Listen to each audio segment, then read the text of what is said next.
Ready, ready, ready, ready, ready? Okie dokie.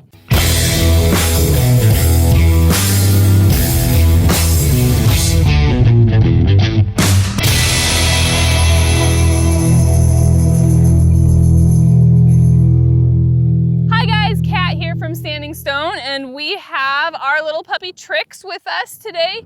She's 4 months old, and we are going to be doing our positive pigeon drill with her. People ask us all the time, when should I start doing bird work with my puppies? What are the next steps? And this will be the first time Trix has really had any formal bird work. She has been socialized, she's been hanging out, doing some clicker training basics with us, but she's not even collar conditioned to recall yet. So we are going to start with the positive pigeon drill, and I want to talk about a couple things that people ask us about as well. They say, hey, I don't have homing pigeons. How am I going to be able to do this drill? Well, if you don't have homing pigeons, you can use feral pigeons, wild pigeons that aren't going to come back. You just know that you're going to be tossing approximately $5 a bird, but this drill shouldn't take forever. You shouldn't be doing this drill on the daily.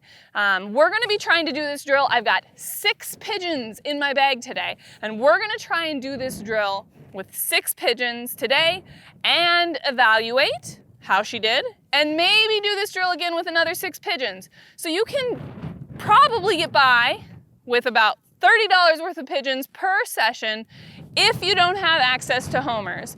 Other birds like chukar and quail aren't going to quite work the same way as a pigeon would for this drill, and I'll tell you why. We want these pigeons to fly away, a long, long way away where the puppy cannot run them down and catch them. I want her to have the excitement of the chase, but then realize she's not going to catch it and give up on that chase and come back to me ready for the next bird. So this is going to be a drill that builds some cooperation, some teamwork, where she understands that, hey, mom's got the next pigeon, I'm not going to catch this one, so I might as well come back to play this game with her.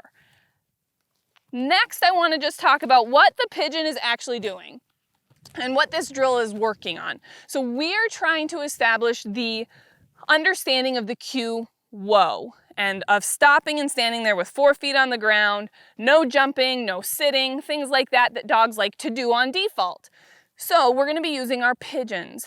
What that means is our pigeon's going to act as our clicker in this situation, where basically the release of the pigeon is the click, so it's marking the behavior I'm looking for, but it's also ending the behavior I'm looking for, which is stopping and standing there. Timing, just like with clicker training, will be really important, especially when we're trying to get that first established stop and stand there. As soon as those 4 feet stop moving, boom, the pigeon goes, she gets to chase. Then, as she gets better at that behavior and is exhibiting it consistently, I can introduce that cue, whoa, as well as I can hold that pigeon longer and longer and expect her to stand there longer and longer before I release that pigeon. So we're gonna get this started and show you what it looks like with little Trix puppy. So take her off leash, she doesn't need that. Roll that up in here. She doesn't even know what kind of excitement's gonna be going on here in a minute. So I'm gonna get my first pigeon out. Trix. Pay attention, pup.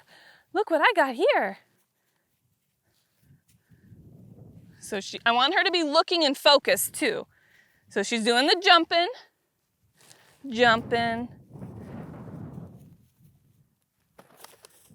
And as soon as she stopped and stood there and gave me eye contact and I knew she was looking at the pigeon still, I released that pigeon. That was great. She didn't chase overly far, which is fine. She's watching that pigeon fly around a little bit. I'm gonna have my next pigeon ready for when she does look back at me. I may get her attention with a little whistle. Trix, Trix, Trix.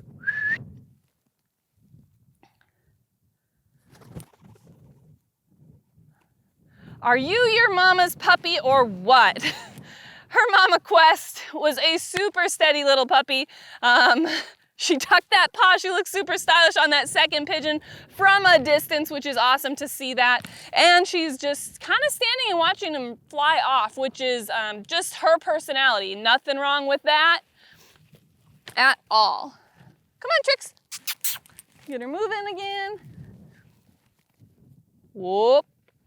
Whoa. Look at that pretty girl. Whoa.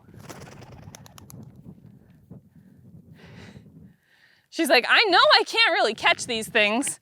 So what, that's my third pigeon? Let's see if I can get another one with her. Whoop. Whoa. Whoa. Okay. And every puppy is going to have a different level of pointing instinct, a different level of natural steadiness.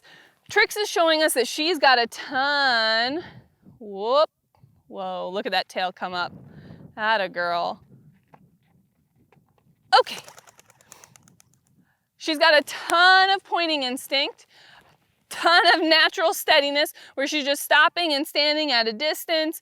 She's really not chasing all that much, which is fine, but I'm going to want to work on a bird introduction with her next. This shows me that she needs to kind of chase and get pumped up and excited and actually catch a bird so that she can maybe put the two drills together and chase a little bit more. We're gonna want her to be chasing more when we get into the field and we start having her pointing birds and launchers, because that's gonna allow us to time gunfire. And when she's chasing, we're gonna be able to blank. And all of those things are important. Yeah, you're ready for me to throw another one? I know there's one more in here, but you don't really need it, Missy. So we got this done, this drill today with 5 pigeons. Every puppy, like I said, is gonna be a little different. You may be doing it with 5 pigeons, you may need 10 pigeons. But on average, a bag of 6 pigeon is all you're gonna need for each training session. Come here, little girl. You did so good today. I'm so proud of you. She says, I'm ready for my bird introduction next, and we will see you in her next video.